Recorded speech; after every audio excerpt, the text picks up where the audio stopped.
Hello বন্ধুরা, কেমন আছেন সবাই? আশা করি অনেক ভালো আছেন।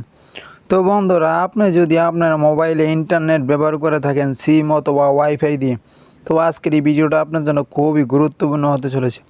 তো বন্ধুরা, আজকের এই ভিডিওতে আমি আপনাদের দেখাবো আপনারা কীভাবে আপনাদের অ্যান্ড্রয়েড ফোনে ভিপিএন চালু করবেন। তো বন্ধুরা, আগের ক্ষেত্রে একটি ভিপিএন অপশন মোবাইলে চালু করতে হলে একটি অ্যাপস ডাউনলোড করতে হতো। এখন বন্ধুরা এখন আর কোনো অ্যাপস ডাউনলোড করতে হয় না। এখন আপনাদের মোবাইল কোম্পানি থেকে আপনাদের মোবাইলেই ভিপিএন অপশনটা দিয়ে দিয়েছে। তো বন্ধুরা, ভিপিএন সেটিংসটা কীভাবে চালু করবেন আজকে সেই বিষয়ে আপনার সাথে কথা বলবো।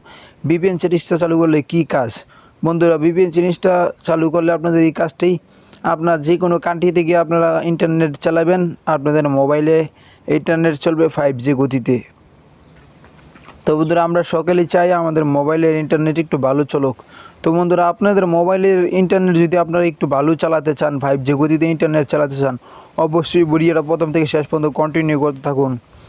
তো বন্ধুরা, চলুন বেশি কথা না বলে ভিডিওটা শুরু করা যাক। আর হ্যাঁ বন্ধুরা, ভিডিও শুরু করার আগে আরেকটি কথা, যদি আমার ভিডিওটি ভালো লাগে অবশ্যই ভিডিওতে একটি লাইক করে দেবেন। আর যদি আরও এরকম নতুন নতুন ভিডিও পেতে চান অবশ্যই চ্যানেলটি সাবস্ক্রাইব করে দেবেন।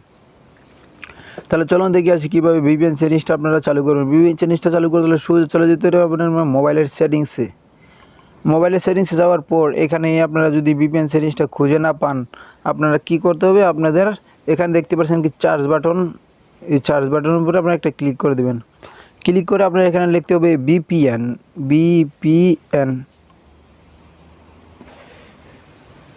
ভিপিএন লেখার পরে সাথে সাথে এখানে দেখতে পারবেন ভিপিএন অপশনটা চলে এসেছে। আপনারা এখানে ভিপিএনে প্রবেশ করবেন।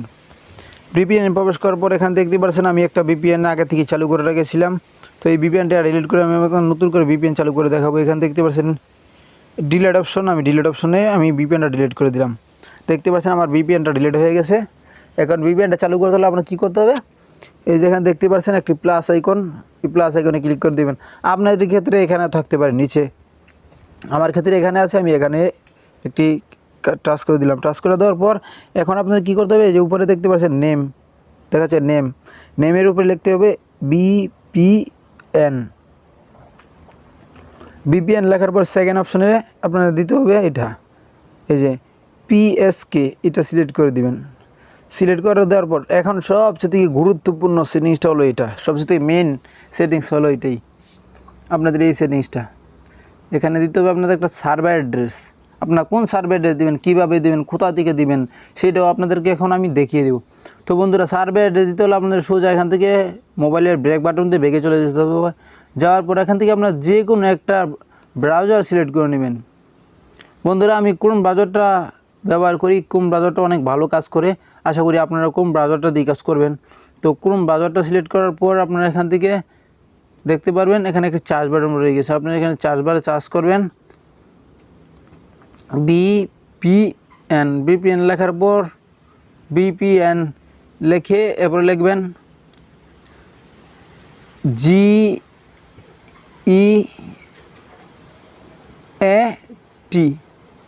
এটা রাখার পর এখানে চার্জ করবেন। চার্জ করার পর ঠিক এরকম একটি ইন্টারফেস আপনার সামনে শো করবে। একদম উপরে যে অপশনটা আছে আপনার এই অপশনে ক্লিক করে দেবেন। ক্লিক করার পর ঠিক এরকম একটি ইন্টারফেস আপনার সামনে শো করবে। আপনারা এখান থেকে এই যে এই সার্ভার অ্যাড্রেসটা সিলেক্ট করে নেবেন, জাপান, সবচেয়ে থেকে ভালো সার্ভার অ্যাড্রেস এটাই। আপনারা এখান থেকে সার্ভার অ্যাড্রেসটা এখান থেকে কপি করে নেবেন। আমি এখান থেকে দেখতে পাচ্ছেন কপি করে নিলাম, একবার চাপ দিয়ে ধরলেই কপি হয়ে যাবে। কপি করে এখন চলে যাবেন আপনার ভিপিএন সেটিংসে। ভিপিএন সেটিংসে যাওয়ার পর এখানে আপনারা এই সার্ভার অ্যাড্রেসটা সিলেক্ট করে দেবেন। সিলেক্ট করে দেওয়ার পর এখানে আপনার কী করতে হবে, যে এখানে দেখতে পাচ্ছেন একটি অপশন, এখানে আপনার একটা পিনকোড দিয়ে দিতে হবে। পিনকোডটি হলো ভিপিএন। ওকে, এখানে দেখতে পাচ্ছেন সেভ একটা অপশনে সেভে ক্লিক করে দেবেন। তো বন্ধুরা, সেভে ক্লিক করার আগে আরেকটি কাজ করতে হবে আপনাদের, এই যে এখানে দেখতে পারবেন আপনাদের নিচে চলে আসবেন, নিচে চলে আসার পর দেখতে পারবেন নিচে দেখাবে ইউজারের নেম অথবা পিনকোড, দুইটা জায়গায় হবে আপনাদের এখানে। আমার অপশনে এখানে দেখাচ্ছে না, আমার অপশনে অন্য জায়গায় দেখাচ্ছে। এখান থেকে আপনারা চলে যাবেন, এই যে ইউজার নেম পিনকোড আমার এখানে দেখাচ্ছে, আপনারা ওখানে দেখাতে পারে, এখানেও দেখাতে পারে। তো বন্ধুরা, ইউজার নেমে কী দিবেন, আপনারা ইউজার নেমে দিয়ে দিবেন ভিপিএন, পিনকোডও দিয়ে দিবেন আপনারা ভিপিএন, দুটোতেই ভিপিএন লিখে আপনারা সিলেক্ট করে দেবেন। সিলেক্ট করার সাথে সাথে দেখতে পাচ্ছেন আমার ভিপিএনটা চালু হয়ে গেছে। তো বন্ধুরা আশা করি যারা যারা ইন্টারনেটে সমস্যায় ভুগছেন তারা অবশ্যই এই ভিপিএন অপশনটা চালু করে নেবেন, তাদের আর কোনো ধরনের ইন্টারনেট সমস্যা হবে না। তো বন্ধুরা আশা করি ভিডিওটা বুঝতে পেরেছেন। সুস্থ থাকবেন, ভালো থাকবেন, দেখা